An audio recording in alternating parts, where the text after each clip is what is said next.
जय श्रीमन नारायण। हमने पिछली वीडियो में बताया था कि अकाल मृत्यु, उसी को मैं आज थोड़ा सा और विश्लेषण करता हूँ।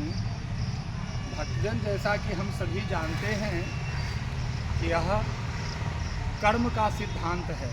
इस संसार में कर्म का सिद्धांत है। जो भी आया है उसे कर्म करना ही है।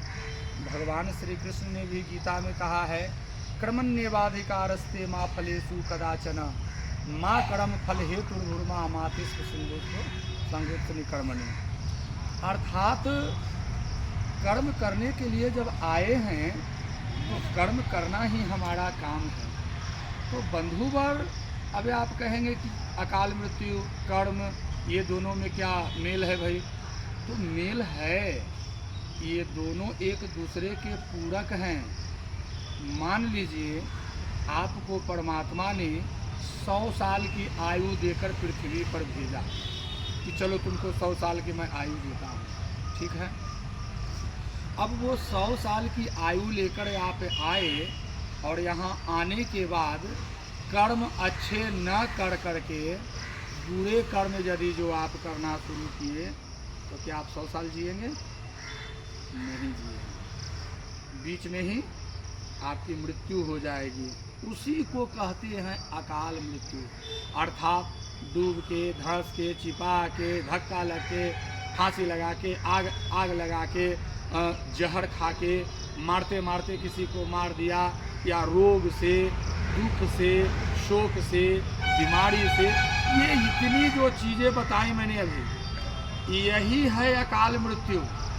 और यदि इन चीज़ों से बचना हो और अपने लोगों को बचाना हो, क्योंकि हमारा तो वीडियो रहता है आप ही लोगों के लिए कि आप इन बातों को सुनेंगे, समझेंगे और अपने जीवन में आगे की ओर करेंगे।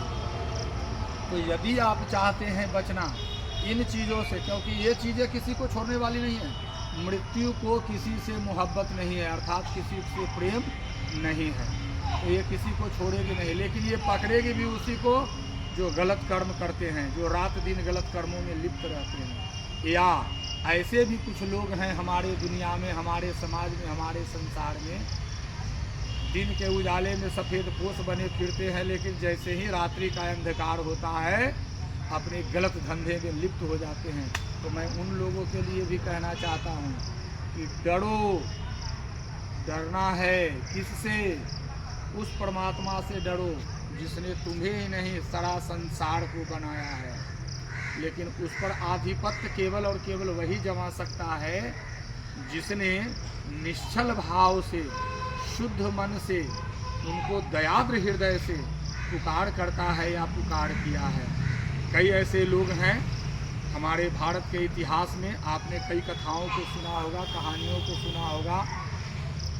मार्कंडेय ऋषि, उनकी कहानी सुनिए, राधा मैया उनकी कहानी सुनिए, मीरा मैया उनकी कहानी सुनिए, झांसी की रानी लक्ष्मीबाई उनकी कहानी सुनिए। ये सब कहानियाँ हैं जो हमारे देश में घटित हो चुकी हैं। तो कर्म से ही, अर्थात अच्छे कर्म से ही उस परमात्मा को आप अपने पास बुला सकते हैं और आपके आदेशानुसार वो काम करेंगे। उनके आदेशानुसार आप नहीं करते हैं, उनका तो आदेश कुछ और है, लेकिन हाँ आपके आदेश के अनुसार वो करेंगे। लेकिन कब मालूम है ना? भगवान जो हैं, जो भक्त के अधीन होते हैं, भक्त भगवान का अधीन नहीं होता, भगवान भक्त के अधीन होते हैं। लेकिन उसके लिए आपके अंदर चेतना को जगानी पड़ेगी, जागृत करनी पड़ेगी और दयाद्र हृदय से पुकारना पड़ेगा। भजन में भी बताया गया है, शबरी केवट जटायु अहिल्या के पास पहुँचे प्रभु जी छोड़ करके अवध। अर्थात शबरी माई के पास, जटायु के पास, केवट के पास, अहिल्या माई के पास भगवान जी आए, राम जी आए। राम जी के पास ये लोग नहीं गए थे कि चलते हैं आज राम जी से मिलने के लिए। तो क्यों आए? वह इसीलिए आए कि निर्मल मन से, दयाद्र हृदय से उन्हें पुकारा करता था, उनकी सेवा किया करता था, तभी वो आए। तो बंधुवर, इस संदेश के माध्यम से हम यही कहना चाहते हैं कि आप हम जो बताते हैं इन बातों को समझिए, और अगर अभी नहीं समझते हैं तो सुन लीजिए उसके लिए भी।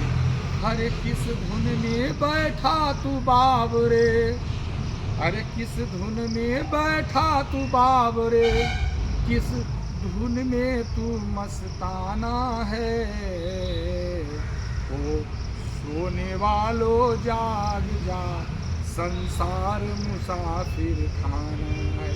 इस मुसाफिर खाना में आए हो, एक न एक दिन इस मुसाफिर खाना को छोड़ना पड़ेगा। तो छोड़ने से पहले कुछ ऐसा जमा कर लो कि छोड़ने के समय में दुख और तकलीफ न हो, अकाल मृत्यु न आए। तो अकाल मृत्यु के लिए जिम्मेवार है केवल और केवल कर्म। तो बंधुजन, आप स्वयं सोचिए, क्या आज के मानव 75% अच्छे कर्म कर रहे हैं? नहीं कर रहे हैं। तो इन बातों को समझिए, अच्छे कर्म को कीजिए और मृत्यु के भय से मुक्त हो जाइए, फिर अकाल मृत्यु कभी नहीं आएगा। हमारी इस बात को मान लो और जीवन में आगे बढ़ो। ठीक है, फिर मिलते हैं एक अगले अंक में। तब तक के लिए जय महाकाल।